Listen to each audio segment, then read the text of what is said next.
Fiche-moi la paix, laisse-moi tranquille. Mais tu m'étouffes. Quand ils sont préoccupés, pourquoi les hommes se renferment-ils? Tu m'étouffes, diront-ils. Pourquoi les femmes insistent-elles pour communiquer? Tu m'ignores, diront-elles.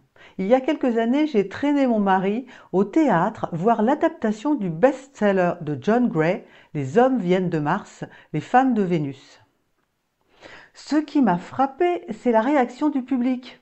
Tout le monde riait, se reconnaissait dans ces différences qui rendent la communication parfois si compliquée. Pour comprendre ce qui bloque la communication dans le couple, le conseiller conjugal John Gray met en lumière une réalité psychologique simple. Hommes et femmes ne gèrent pas le stress de la même manière. Parlons de l'homme et sa caverne. Face aux difficultés, l'instinct masculin est de se replier sur soi. L'homme cherche une solution seul, en silence, comme s'il disparaissait dans une grotte pour réparer le problème. Il peut devenir distant, silencieux, s'absorber dans une activité quelconque.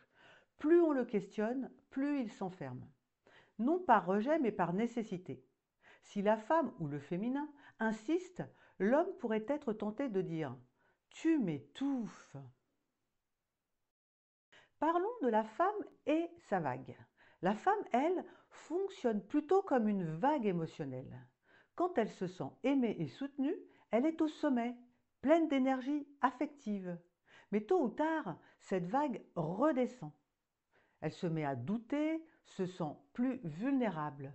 Elle a besoin d'attention. Elle entre dans une période de stress.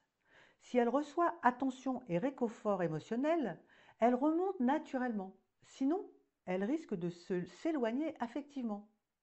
Si l'homme ne comprend pas ce besoin d'attention, alors la femme pourrait être tentée de dire ⁇ Mais tu m'ignores !⁇ Quand l'homme comprend la vague, il ne panique plus face aux émotions de sa partenaire. Quand la femme comprend la caverne, elle n'y voit plus un rejet, mais une mécanique masculine naturelle.